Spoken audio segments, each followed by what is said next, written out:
Yemen में Houthi विद्रोहियों की ओर से लाल सागर में आने जाने वाले जहाजों पर लगातार निशाना बनाया जा रहा है। हूती विद्रोही इजराइल, अमेरिका और उनके साथी देशों के कारोबारी जहाजों पर लगातार अटैक कर रहे हैं, जिसके बदले की कार्रवाई में ब्रिटेन और अमेरिका भी हूती विद्रोहियों के ठिकानों पर ताबड़तोड़ हवाई अटैक कर रहा है। लेकिन इसके बावजूद हूतियों पर कोई प्रभाव नहीं पड़ रहा है। वे कारोबारी जहाजों को लगातार निशाना बना रहे हैं।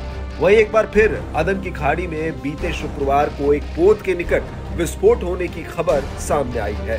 ऐसा संदेह है कि ये हमले यमन के हूती विद्रोहियों ने ही किए हैं। पश्चिमी एशिया में जल मार्गों पर नजर रखने वाले ब्रिटिश सेना के United kingdom maritime operation centre के अनुसार इस हमले में पोत पर सवार कोई व्यक्ति हताहत नहीं हुआ। निजी सुरक्षा कंपनी एमरे ने भी इस हमले की अलग से सूचना दी है। हूती विद्रोहियों ने हमले की फिलहाल जिम्मेदारी नहीं ली है।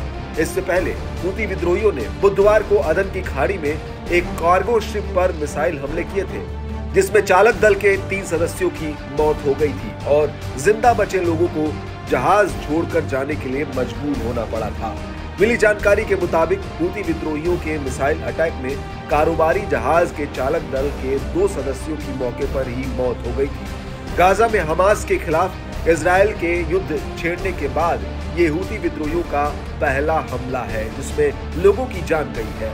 हमला बारबाडोस के फ्लैग वाले जहाज ट्रू कॉन्फिडेंस पर हुआ। इस हमले के बाद से एशिया और मध्य पूर्व को यूरोप से जोड़ने वाले समुद्री मार्ग पर हमला और भी ज्यादा बढ़ गया है, जिससे जहाजों की विश्व स्तर पर आवाजाही बाधित हो गई है। बताते चले कि बीते 2 मार्च से लाल सागर में लगातार हो रहे हूतियों के हमलों के बीच पहली बार कोई जहाज डूब गया था। न्यूज एजेंसी एपी के मुताबिक हूती विद्रोहियों ने 18 फरवरी को बाब अल मंडब स्ट्रेट में रूबीमार नाम के जहाज पर मिसाइल से अटैक किया था। इसके बाद जहाज के क्रू मेंबर्स को ब्रिटिश मिलिट्री ने रेस्क्यू किया। मीडिया हाउस इंडिपेंडेंट की रिपोर्ट के मुताबिक रूबीमार एक ब्रिटिश जहाज था। इस पर बेलीज का फ्लैग लगा हुआ था। हूतियों ने जब इस पर हमला किया तब ये यमन के मोखा पार्ट से करीब 27.78 किलोमीटर की दूरी पर था। पिछले 12 दिनों से ये उत्तर की तरफ बढ़ रहा था, लेकिन लाल सागर में तूफान और खराब मौसम की वजह से जहाज डूब गया। बता दें कि इजराइल हमास जंग के बीच फिलिस्तीनियों के समर्थन में हूती विद्रोही लगातार लाल सागर और अरब सागर में जहाजों पर हमले कर रहे हैं। इसकी वजह से कई जहाज अपना रास्ता भी बदल रहे हैं। इन हमलों का असर भारत पर भी पड़ रहा है। हूतियों ने कई बार भारत आ रहे जहाजों या फिर भारतीय क्रू वाले जहाजों पर भी हमला किया है। एक रिपोर्ट के मुताबिक भारत का 80% व्यापार समुद्री रास्ते से होता है, वहीं 90% ईंधन भी समुद्री मार्ग से ही आता है। समुद्री रास्ते में हमले से भारत के कारोबार पर सीधा असर पड़ता है। इससे सप्लाई चेन बिगड़ने का खतरा है।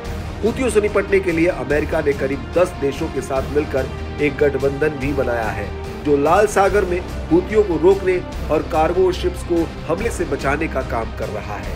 वाणिज्य मंत्रालय के मुताबिक व्यापारिक जहाजों को लाल सागर में हूती विद्रोहियों की ओर से निशाना बनाए जाने की पहली घटना के साथ ही इस मुद्दे पर विचार किया जा रहा है।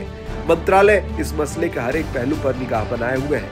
उम्मीद है कि जल्द इन घटनाओं पर पूरी तरह से विराम लगेगा।